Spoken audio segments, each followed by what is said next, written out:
Operation Walburga's Arbitrary No Kissing Ever Rule. Chapter 1. The first thing James Potter sees when he comes back after his Quidditch training is Sirius lying on his bed, which is, and of itself is not an unusual thing at all, seeing as Sirius has spent the better part of every single summer holiday so far at Potter Manor. What is very unusual, however, are the words with which Sirius greets him. "Hey Bronx, have you ever considered taking my brother out on a date?" James, who just dropped his spores back, promptly trips over it, too busy gaping at Sirius and the question he just asked, so absurd, and out of the blue it nearly forms into a visible huge red question mark above Sirius's head, to pay any attention to where he is going. He says, trying to regain his balance and also figure out what exactly is he supposed to answer here. "I don't think I have," he says carefully.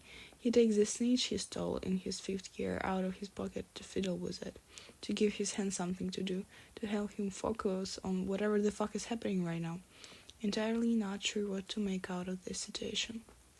He waits for a sign that his answer was the one Sirius wanted to hear, a lot more nervous than he feels is just for the situation. Then again, this is Sirius talking about his brother, and one could never know exactly what to expect from a conversation like that. To James's relief, Sirius nods with satisfaction. The relief, however, dies quickly when Sirius opens his mouth again and says the last thing James could have ever anticipated from a conversation like this. "Start considering now, please. I want you to take Regulus out on a date." "Excuse me, you what?"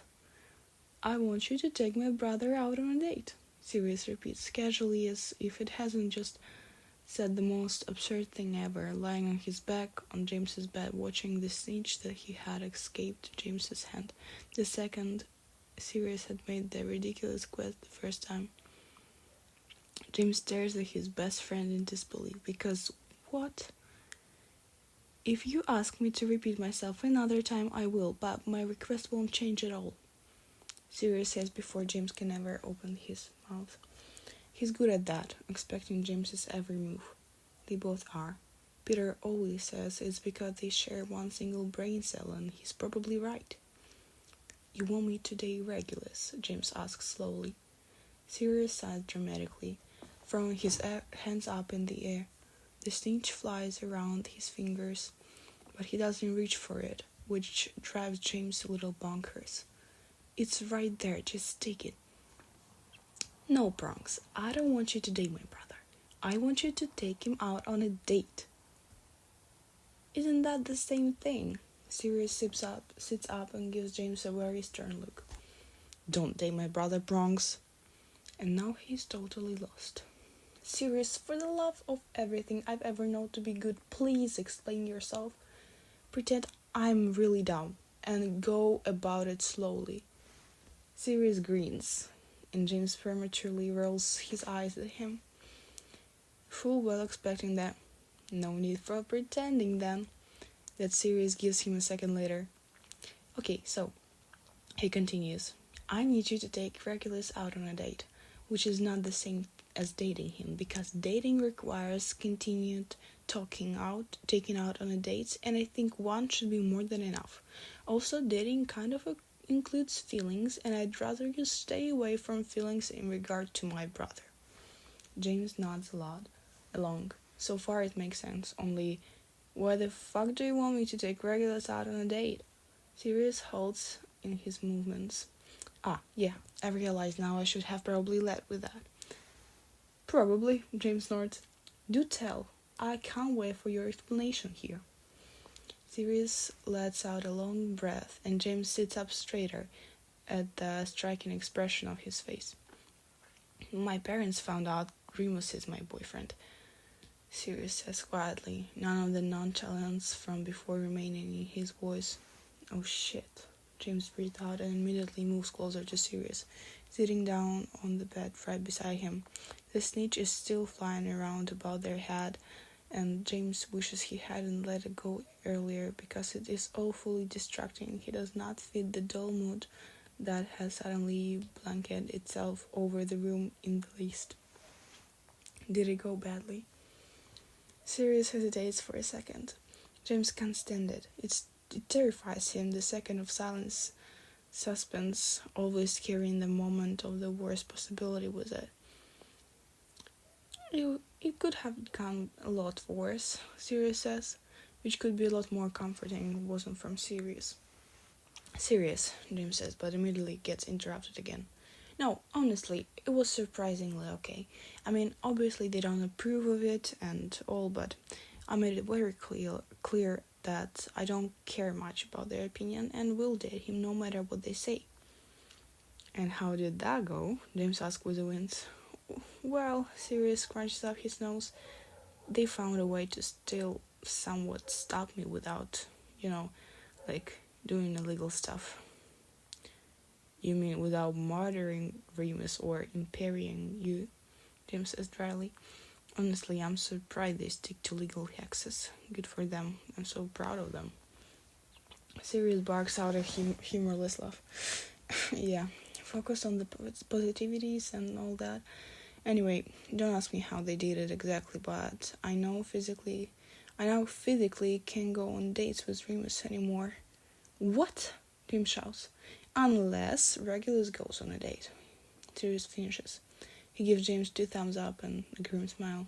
Oh, you're fucked, James says. Regulus will never. Why, thank you, James.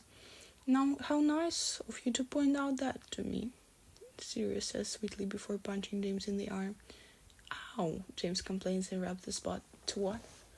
Yes, well, this twat needs your help, so please help, Sirius asks. You punching me doesn't really help in convincing me, you know. Sirius groans, then looks at James with huge-splitting eyes. Please, because I'm your best friend and you love me? Fuck you and your puppy doggy eyes. We should have never become animago. It just made it so much more effective. James pouts. Fine, so tell me the plan here. Sirius grins and throws himself at James, hugging him tightly. I fucking love you, you know that? James hugs him back. I haven't quite decided yet if the feeling is mutual. Oh, fuck off, Bronx. Sirius pulls back and looks at him, but he grins from ear to ear so his words lose some of their effect. Okay, so, plan. You go on a date with Regulus. I go out on my Mooney date. My parents will realize that their stupid idea of cursing me with only getting to date once, Regulus does, didn't work out because look at that, Regulus also dates. They reverse the magic. Regulus can happily go back to refusing to date anyone.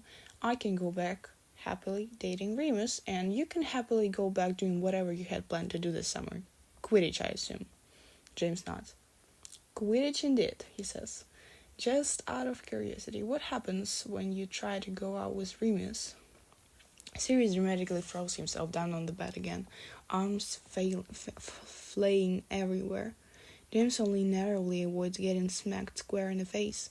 Luckily, his continued bludger avoidance maneuver training gives him the foresight to duck just in time. Sirius is by far a better bludger, though, and managed to swipe James's glasses straight off his face without even looking. They should really implement a Sirius into Quidditch games in the future. I can't go out with Remus, Sirius laments, as James tries to relocate his lost glasses. I thought they were bluffing, because what the fuck kind of magic even is that? But I can't physically go out with him, like I'm basically running against the wall. James's fingers brush against the metal frame of his glasses and he picks them up and pushes them back onto his nose. So, can you still meet up with him when it's not a date? He regained eyesight is rewarded with seeing a pouting Sirius nod. So, could you just pretend that all your dates are normal, friendly meetings? Sirius drops his hands from his face and looks at James like he's just asked if hippogriffs can fly. You really think we haven't tried that? I meant to be fair, James notes. It's you we're talking about here. You do fail to see the obvious solution half the time. Sirius nods. True, but I am dating Remus, who carries about half of the Marauder's combined brains. James nods a lot. Peter had the other half, he confirms. Forgive me my stupid questions, it seems there was no brain left for me to have a reasonable thought with. Sirius reaches over to pat James's leg. You are forgiven, Prongs. You'll be even more forgiven if you do me this very great favor of asking my brother out on a date and tricking my parents into reversing their curse. You know, when you say it like that, I really don't see a reason why I should do this. I'm already forgiven. I don't need more forgiveness. James, Sirius wails, and James laughs. Why me then? He asks curiously. What do you mean, why you? Why do you want me to go out with him? Of all people we know, am I not the kind of terrible option for this? I mean, who in their right mind would ever believe we actually want to go out on dates together? There is no way your parents will be fooled by this plan. You just need to be very convincing, Sirius says with a shrug that gets a little lopsided in his lying position. Seriously, James says, purposefully choosing the word to get his friend's attention, which instantly works, Sirius flashing him a wide grin. Don't you think one of Regulus's friends would have been a better option? Like, very objectively speaking. Sirius shakes his head. I thought about it, he says, and he raises his hand to list off names on his fingers. Pandora would have been my preferred choice, but she's in Sweden, so the entire summer holidays, apparently, so that obviously doesn't work. There is no point in asking Dorcas, considering she's only just got together with Merlin. Also, she terrifies me, and I do not want to even have to broach the subject with her. Evan couldn't sell the act or keep it a secret, and while I have absolutely no doubt that Barty would be all for over dramatically and very convincingly fake dating my brother, he'd tell Evan, and then the entire world, and more importantly, my parents would know again. So the only option is me, James sighs. Sirius mirrors his sigh. So the only option is you. Plus, I legitimately think if anyone can convince Regulus to do something as fun and casual as going on a date, it's you. You're like the most annoying, persistent person I know. James grins. It's always nice to hear how wonderful you think I am. Sirius sticks his tongue out at him, and James's grin only widens. You can look at it as some secretive prank on my parents, Sirius suggests, immediately jumping back onto the topic at hand. I do like pranks, James stated the obvious, considering pranking is all they've been doing since their first year at Hogwarts. I'm also very much interested in getting back at your parents. So, are you in? Sirius asks, which makes James snort. Are you in? As if it's some kind of elaborate scheme to steal something important from somewhere important, and not at all of thing, which on top of everything is doing some nice activity with a smaller, albeit snappier version of Sirius. Sure, James confirms with a casual shrug, and finally reaches up to plug the snitch out of the air, stuffing it secretly back into his jeans pocket. I'm in.